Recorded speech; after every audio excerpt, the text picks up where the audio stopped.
So our lesson today is over completing the square, which is our fourth and final method of being able to solve a quadratic equation. So we have already covered three different methods of solving quadratic equations. The first one we covered was factoring. Our second one was using square roots.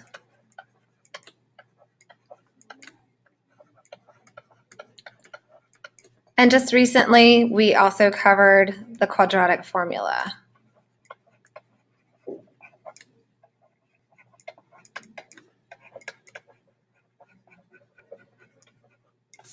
In this lesson, we're going to add that fourth method. Each method does have its own advantage, and we'll kind of work on what those advantages are at the end of this lesson today.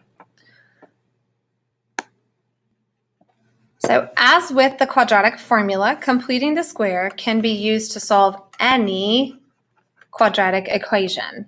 So the quadratic formula and completing the square you could use on any of your equations. Factoring and square roots only work on certain equations, depending on what the numbers are and depending on what the terms that you are given are. The core concept that we have over here goes back to the problem string that we did in class today. So this is just a reminder of that problem string that we did.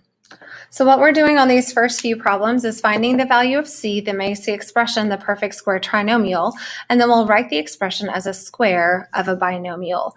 So we're basically trying to complete the square that we have going on here. So the pattern that we were able to learn in order to complete the square, or to figure out what that c is, what that thing in the box down here, what term would go in the box down here. What we determined from our problem string is that we do our b term divided by 2, and then we square that to get the c term. So in this case, we would do negative 14 divided by 2, and then we would square it, and that will equal c. So negative 14 divided by 2 is negative 7. Negative 7 squared is 49. So c in this case would equal 49. So that is what it asks about finding the value of c. So that is part 1, find the value of c. Part 2 is to write the expression as the square of a binomial. Okay, that is what's the part that would be in, so this part right here is what we're looking for. Okay, in this particular case, it would be the square root of y squared, which would be y, the square root of our c term, which is 49, so that would, c is 49, so the square root would be 7, and then we take the sign of the middle term, and we put this in parentheses and square it. The reason we write it this way is because y minus 7 times y minus 7. So this is just a short way of writing this. And if I was to FOIL this back out, it would get us to this with our c value being 49. So that's the concept or the idea that we're trying to do. Part 1, again, is finding the c value, this part right here. And then part 2 is writing it as a binomial squared. Again, I just put this down here to give you guys the reason why we write it as y minus 7 squared is just a shorter version of y minus 7 times y minus 7. Okay, so let's give this one a try right here. Again, we're going to do our b value divided by 2. I'm going to go ahead and rewrite it. So 17 divided by 2, and then we square that. Okay, I prefer that you guys leave this as a fraction, especially when we're working without a calculator. So for this particular one, 17 over 2 would just stay 17 over 2. And then we're squaring that, which means we square the 17 and we square the 2. So 17 squared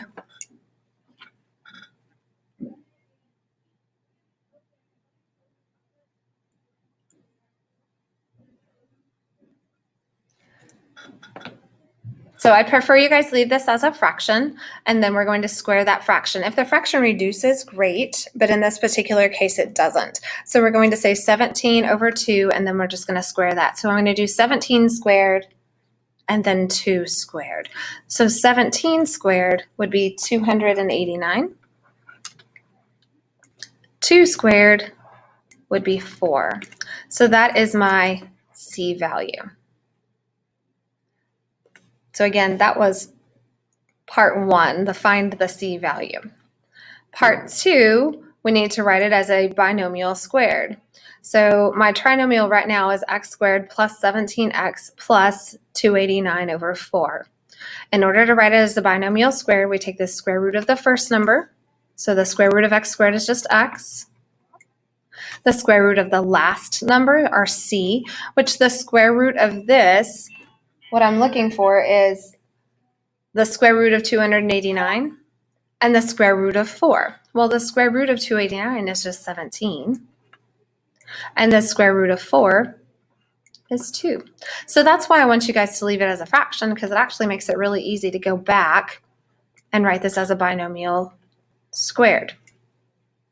The sign comes from the middle term when we're doing our binomial squared. Okay, so we take the square root of the first number to get the first number in the binomial. We take the square root of the last number, which is our c, to get our second number in the binomial. And then we take the sign of the middle term to get our sign in between. Hopefully those parts and pieces are making sense. All right, go ahead and pause the video for me and try number 3, both finding the C value and writing the binomial squared, or the square of a binomial.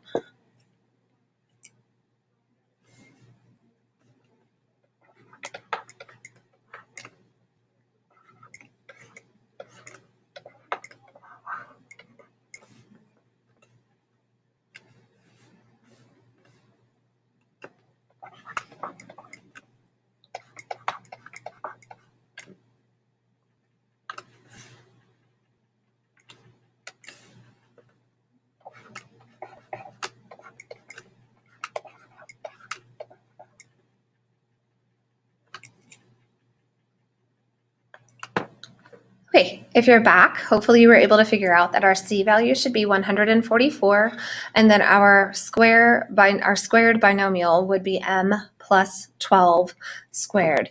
Again, the C value came from the b divided by 2, so 24 divided by 2 is 12. 12 squared gives me 144. And then to get the binomial squared, I take the square root of the first number, m, the square root of the last number, so the last number is 144, and the square root of that is 12, and then the sign of the middle number here. So we're going to kind of increase our level a little bit with the next few problems. I'm going to zoom in some. So it says solve the equation by completing the square. So remember, if it says solve, by the time you're finished, you should be able to tell me what x equals. So for these, we're going to complete the square because factoring doesn't work and we can't use roots. So we're going to solve this by either completing the square or quadratic formula. Obviously, we're going to practice completing the square today. So in order to complete the square, I need to get rid of the c that I already have. So I'm going to take my c and I'm going to move it over here. So I can't totally get rid of it, but I can move it and get it out of the way a little bit. So the first thing is to move your c. So when you're solving by completing the square, I want you to think CAB, C-A-B. So the first thing I'm going to do is move your C. The A stands for, is it 1? So the A must be equal to 1. So let's just say equal to 1 with a question mark. And then B, we're going to figure out, we're going to use our B value to figure out our new C, to find the new C. All right, so that's the order I want you guys to go in when you are solving by completing the square. So the first thing is move your C. This is our C value. We want to move it over here. So now I'm going to have r squared minus 6r is equal to 2. Okay, next on the agenda is A. Is the A value 1? In order to complete the square, A must be 1. If it's not, I'll show you guys how to get rid of it or how to make it 1 so you can complete the square. But on this particular problem, A already is 1, so we're good to go there. So we've done C, we've done A. Now we need to use the B to find our new C. So I'm going to write it as R squared minus 6R plus blank. So we're going to fill in our new C, that's like what we just got through doing on the last page, is equal to the 2, the old C that we found. And then because I'm adding a blank on one side of the equation, what you do to one side, you have to do to the other. So we're going to add in a blank over here as well. What goes in the blank is your B divided by 2 squared. So we're going to do 6 divided by 2. Sorry, negative 6 divided by 2. Not that it matters because when we square it, it's going to come out to be positive anyway, which is why I put a plus and a plus. Okay, so that's going to go in that blank right there and in that blank right there. So it's going to go in both of those blanks. So what is negative 6 divided by 2 squared? Negative 6 divided by 2 is negative 3, but negative 3, once I square it, becomes 9. So my new C value is going to be 9. Once you've figured out the completing the square, you've completed the square here, we're going to write that as the binomial squared. So from here, we're going to write it into the binomial squared. Here's our binomial, and then we're just going to square it. That's the second part of what we just got through doing. So we look at our first term here, R squared. The square root would be R. The square root of 9 is 3. The sign of the middle term is negative. Okay, so from here to here, we just write as a binomial squared.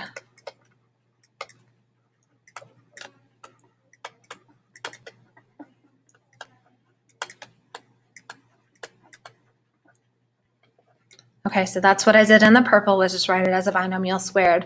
On the other side of the equation, we have 2 plus 9, so we would have 11 over here. I obviously didn't give myself quite enough room. At this point, we're trying to get R by itself, so we're trying to solve for R. So this is where we're actually going to pull in using square roots that we had worked on a couple of lessons back.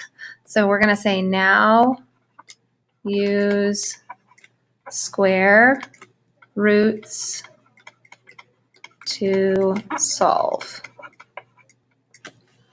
Okay, so I'm going to scoot over here just a little bit. So in order to get the R minus 3 by itself, we have to get rid of the square. And the way we get rid of a square is with a square root. But what I do on one side of the equation, I have to do on the other. So we're going to take the square root on both sides. Okay, on the left side, the square root and the square cancel each other out. So now I have R minus 3 is equal to, now remember on the other side, when we did square roots, we have to use plus and minus in front of our square root answer. So we're going to say plus or minus the square root of 11. We want to check to see, does the square root of 11 simplify down? No, 11 is prime, so it won't simplify. So the last thing I need to do is to get R completely by itself by adding that 3 to the other side of the equation. So we're going to write it as R equals, I'm adding the 3 over, so it becomes a positive 3 now, and I put it in front of my root because then we have plus and minus the square root of 11. So I'm going to take that 3 and I'm just adding it over right there in front of the plus minus. Okay, so R equals 3 plus minus the square root of 11 is our final answer for this particular one.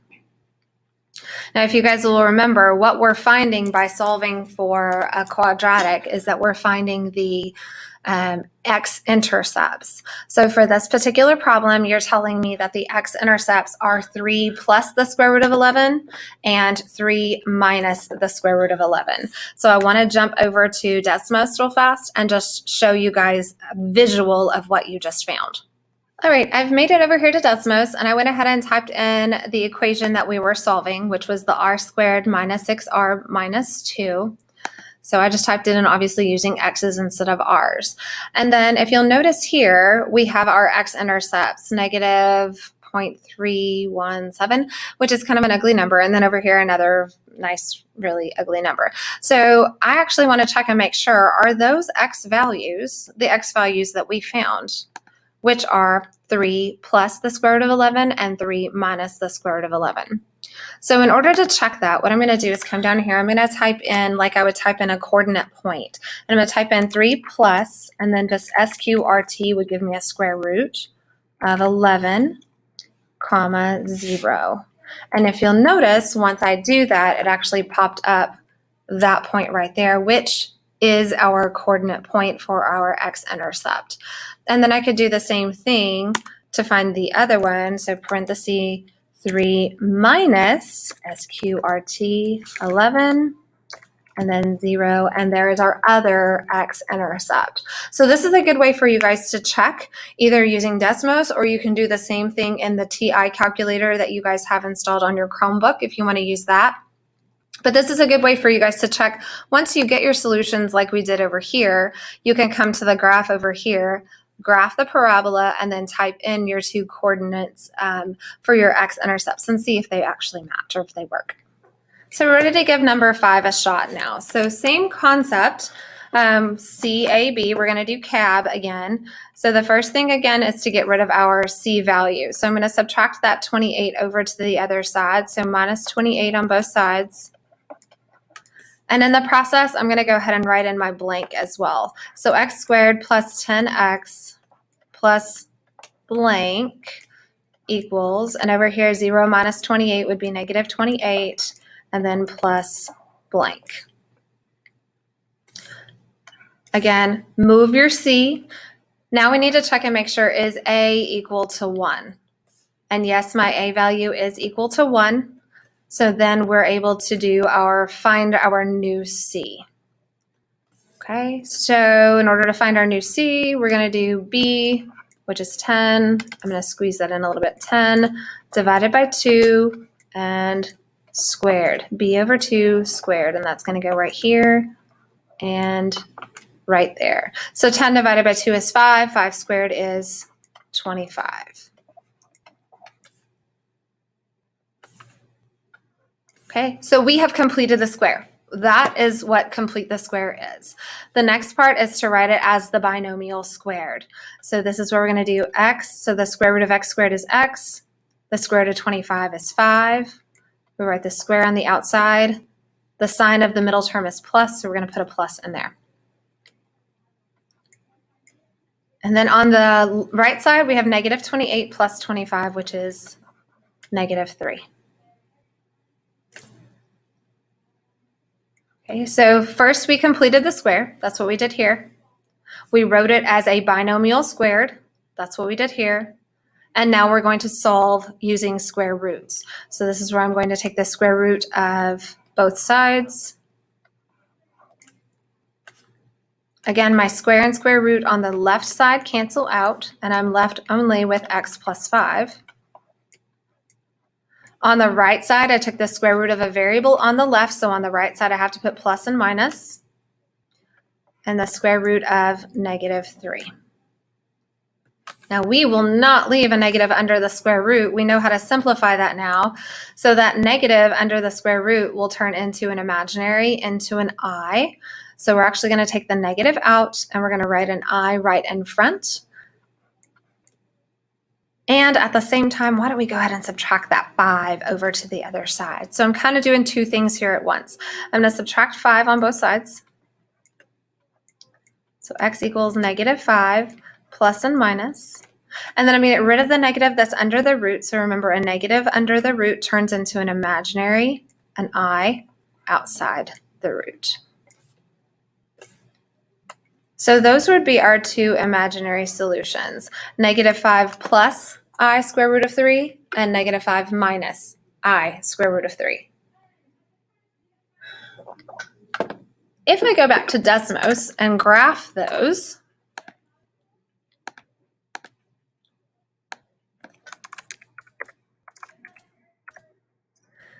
If you'll notice, when I graph it, this particular parabola is not crossing the x-axis at all.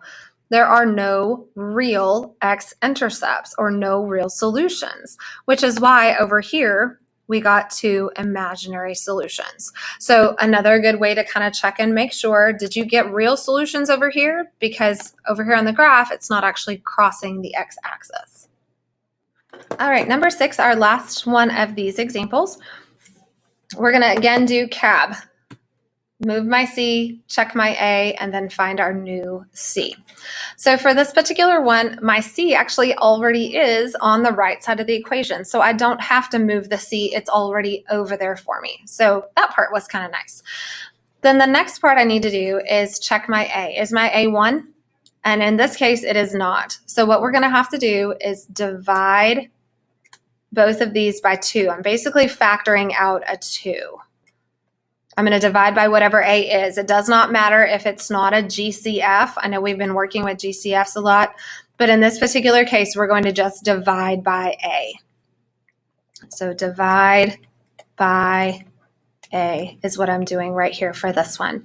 So 2t squared divided by 2 would just give me t squared. 16t divided by 2 would give me 8t. And notice I put the 2 that I divided by out in front.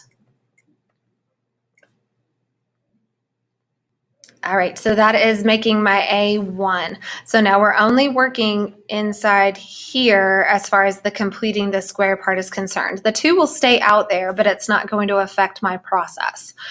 So I'm going to bring my 2 down, and I'm going to add my blank in. T squared plus 8t plus blank equals 6 plus, now pause for just a second.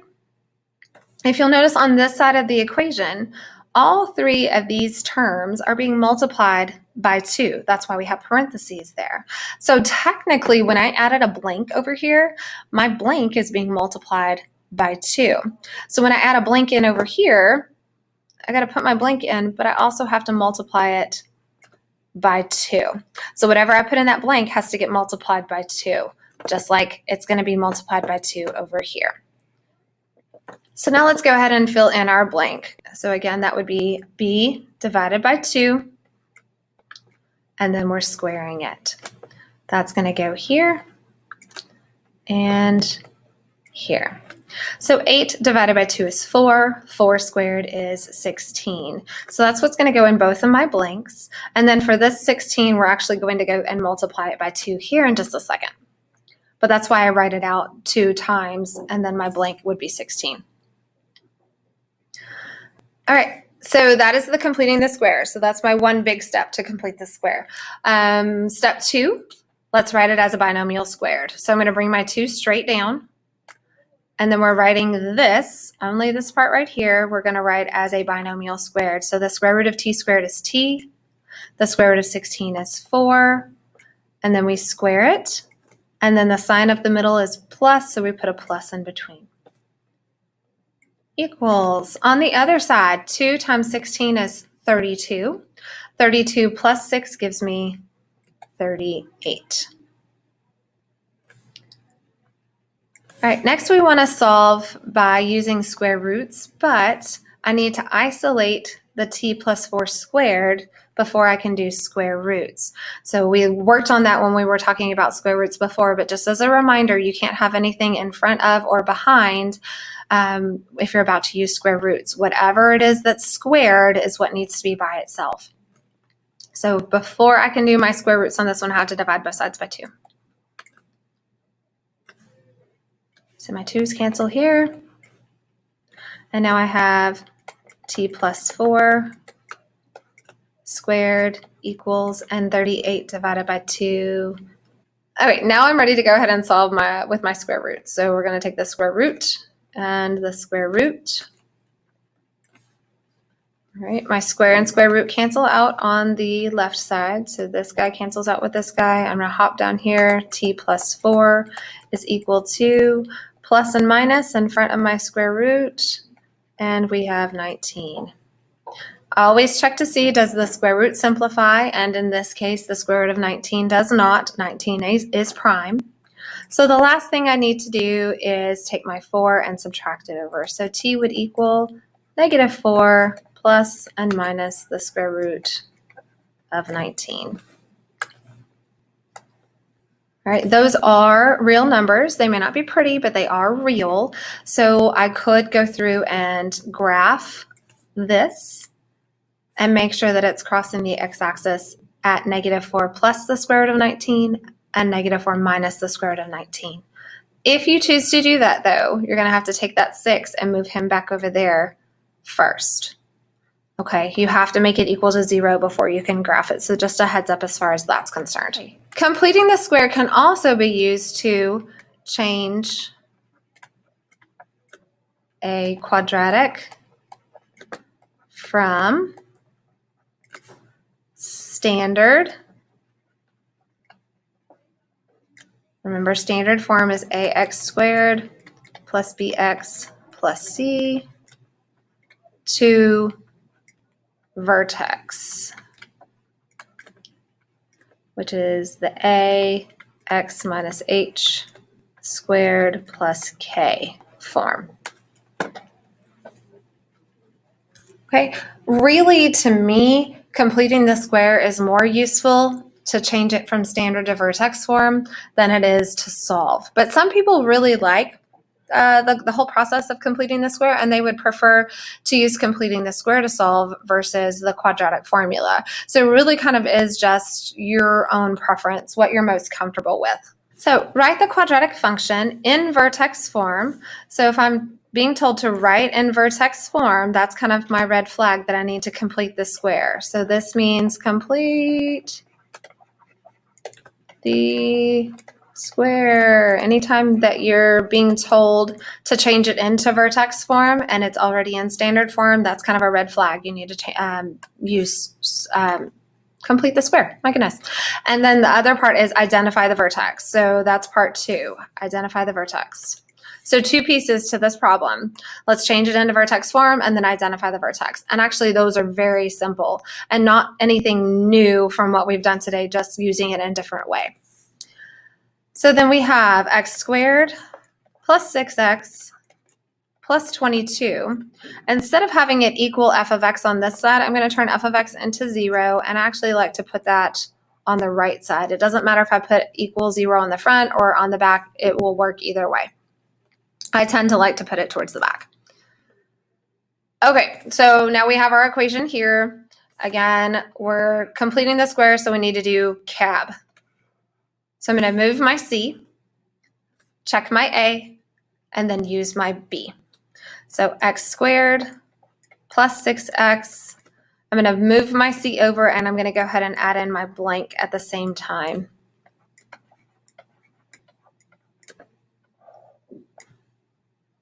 Okay, so I kind of just did CAB all together, all in one step. So I moved my C, I checked my A was already 1, so I went ahead and added in my blanks, and now we can go ahead and fill in our B divided by 2, which is 6 divided by 2 squared. That goes here and here. So 6 divided by 2 is 3, 3 squared is 9. So we still need to write it as a binomial squared. So that would be x plus 3 squared. Again, the square root of the first number, the square root of the last number, the sign of the middle number is equal to -22 plus 9 would be a -13.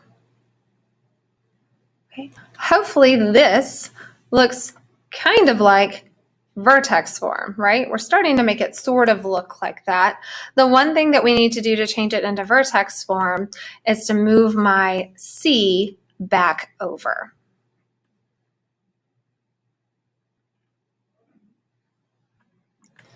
So instead of solving and actually figuring out what does x equal, I'm going to go ahead and move my C back over.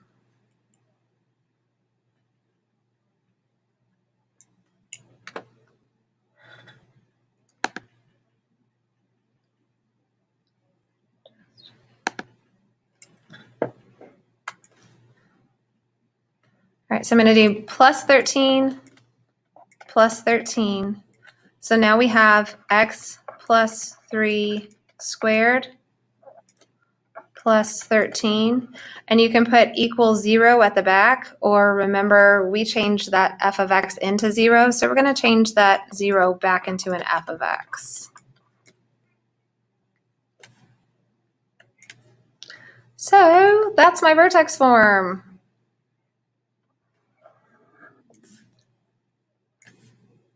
Again, all of this was what we have been doing today, the completing the square. So all the way up to the blue is the same that we've been doing. But at this point right here, if I'm changing it into vertex form, I don't want to do the square root thing, all that kind of stuff like we've been doing. I want to just take my little negative 13 over here, move him over and make him, so this was kind of like my C value. I'm going to move him over here, and then he becomes my K value. Remember, this is x minus h squared plus k. So what is my vertex? Remember, vertex is hk, but h is a liar in the equation, so my h would be negative 3, my k would be 13. We have shifted 3 units to the left and 13 units up from where we started. Now, in order to check what you just got through doing there, we should have the same quadratic for this equation and for this equation we just wrote.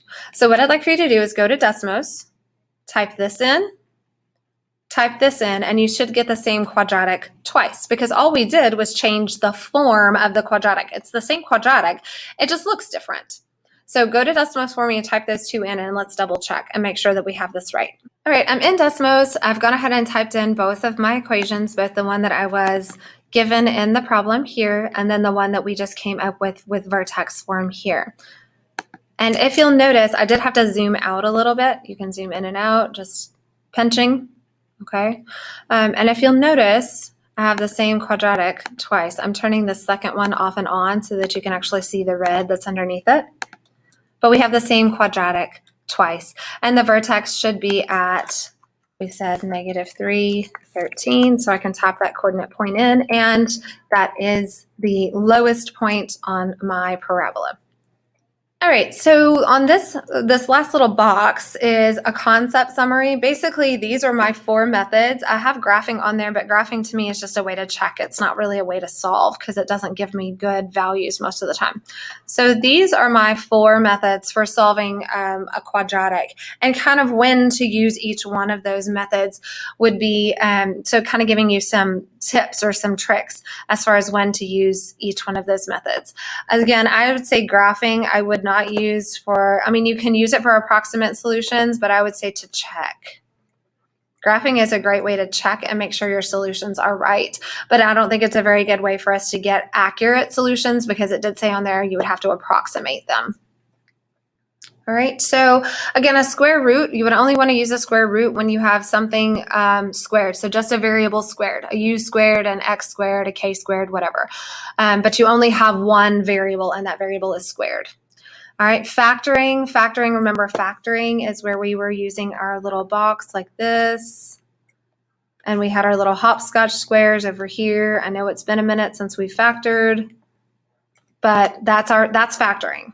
Okay, completing the square is what we just did today, and then quadratic formula can be used for any quadratic equation. Remember, quadratic formula, x equals negative b plus and minus the square root of b squared minus 4ac all over 2a. All right, that's your quadratic formula. So there's all 4 of your methods all in one place, all in one location. You may want to give yourself some little hints or tricks or whatever about how to remember each one of them, but I tried to put a couple of things in there for you. Page 3 is just some examples where everything's kind of mixed together. So what I would like for you guys to do is to try to go through on each one of these and figure out how you would go through and solve them, and then come back and check. Again, I'm not asking you to actually solve each one of them yet, but I do want you to just to figure out what method would you use for each one of these. Take a look over each one of those equations and see which method would you use for each one, and then come back and see me. All right, if you're back, hopefully you were able to make a couple of decisions as far as figuring out which method to use. What I've written on the screen are what I would recommend that you use. It doesn't necessarily mean that's the only way, but that is what I would suggest that you use for each one of those. So now I would ask that you go through and actually work each one of those using either that method, or if you feel like your method will work as well, like for this one, actually, yeah, so we could actually factor this one. That is a difference of squares, so that's another option for that one. Down here I wrote quadratic formula or complete the square. You could do either one for that one. All right, so again, pause the video and try to work through each one of these and then come back and see me. If you're back, hopefully you were successful. So I'm going to run through these very quickly. On this first one, I noticed there was a GCF, so I pulled that out, and then there's not anything I can do with the remaining factor that's inside. So I set each factor equal to 0 and solve for x. So that was by factoring. Over here, I did square roots, but in order to solve by a square root, whatever is squared must be isolated. So I went ahead and added that 225 to the other side, and then took the square root on both sides, which gave me the square root of 225. I did my little factor tree over here and realized that's a 3 times a 5, which is 15. So that's how we have plus and minus 15. So you can write it as x equals 15 and negative 15, or just x equals plus minus 15. Number 9 was also used square roots on this one, and the square root was already isolated, so I was able to just go ahead and do the square root. So I got plus minus the square root of 35 over here, and then just added my 1 over. So 1 plus and minus the square root of 35. And then square root of 35 does not simplify. I checked on that one. That one would not simplify down. Last one over here, I went ahead and decided to do quadratic formula. Since we've done some completing the square today, this was a quick review on quadratic formula. So x equals negative b plus or minus the square root of b squared minus 4ac all over 2a. And then simplified that down. So I had 64 minus 192 under the root, which gave me a negative 128. So then I came over here and simplified down that negative 128. So I got a really big factor tree, crazy, all the way down to a bunch of 2's. So I had a pair of 2's, a pair of 2's, a pair of 2's outside of the root. So 2 times 2 times 2 is 8. And then I had a negative 1, which is our imaginary friend, so I. And then there was a little 2 left over in the house. So 8i times the square root of 2 is what that simplified down to. So I had negative 8 plus or minus 8i square root of 2 all over 8. And then this number, and this number, the 3 that I highlighted, are all divisible by 8. So I did divide them all by 8. So I get a negative 1, and then you could put the 1 in front of the I, but you don't have to. And then you can put the 1 as the denominator, but you don't have to. Last problem, I'm going to try to squeeze in down here at the bottom. So it says the area of the triangle is 30. Find the value of x. So remember, area of a triangle, area equals 1/2 base times height. We know the area. They just told me it was 30. So 30 is 1/2. We know the base. It's x plus 2. I know the height is 3x. So now it's just a matter of solving for x. I would suggest first, just so we can go ahead and get rid of that 1/2, is to divide both sides by 1/2. But dividing by a fraction is the same thing as multiplying by its reciprocal. So instead of dividing by 30 over here, I'm going to multiply by 2 because that's the same thing. I divided by 1/2 over here. I would divide by 1/2 over here. But the same thing, dividing by 1/2 is also multiplying by 2, multiplying by the reciprocal. So it's going to get rid of my halves over here, and I have 60 equals x plus 2 times 3x. And now I'm going to move over this direction. I'm going to go ahead and multiply these two together. So I'm going to take that 3x, I'm going to distribute it in. So I know 3x times x is 3x squared. 3x times 2 is 6x. And I'm going to put my equals 60 on the right side instead of the left.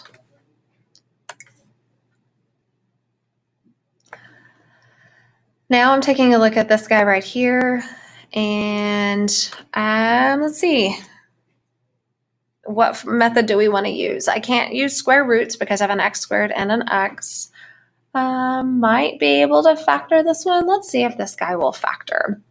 So 3x squared, if I'm factoring, I have to have it equal to 0. So I'm going to move my 60 over to the other side of the equation.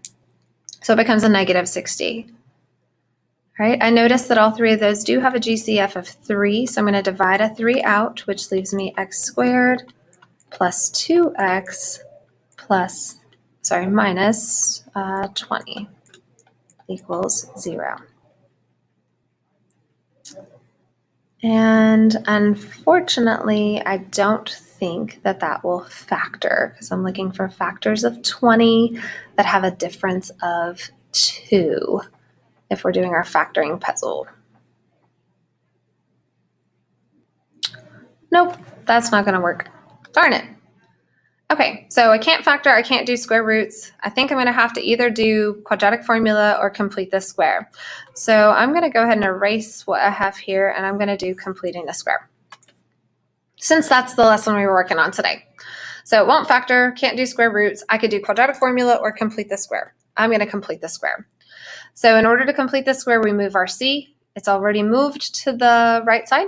So now I need to check my a, which is a 3. We need to divide that out. So I'm going to divide both of those by 3 and go ahead and add in my blank.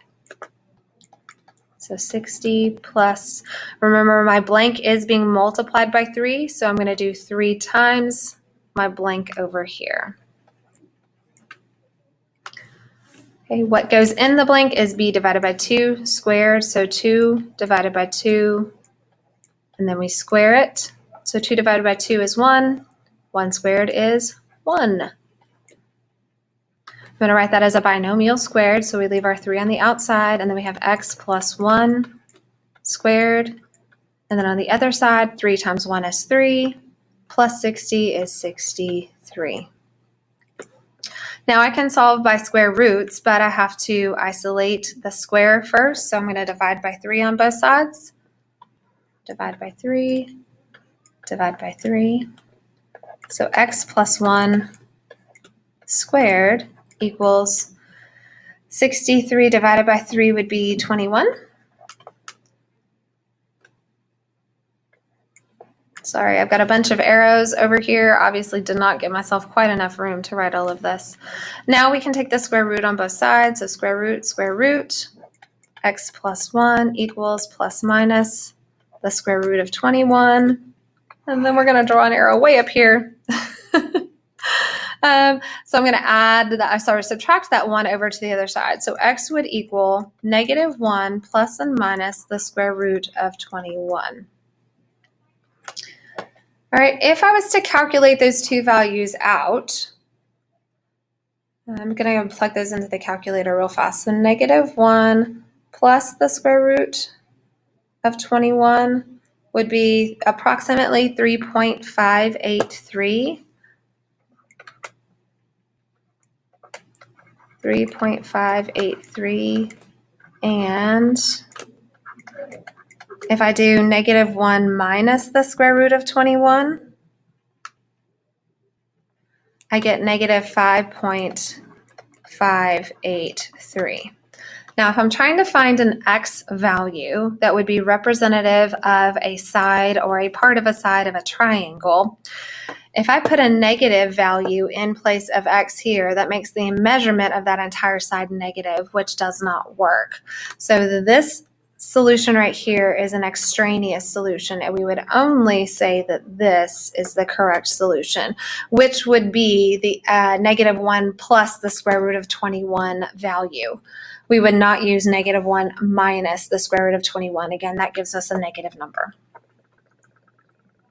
All right, I feel like there was a lot of good review plus a little bit of something new all in this lesson. Let me know if you guys have any questions as you're practicing.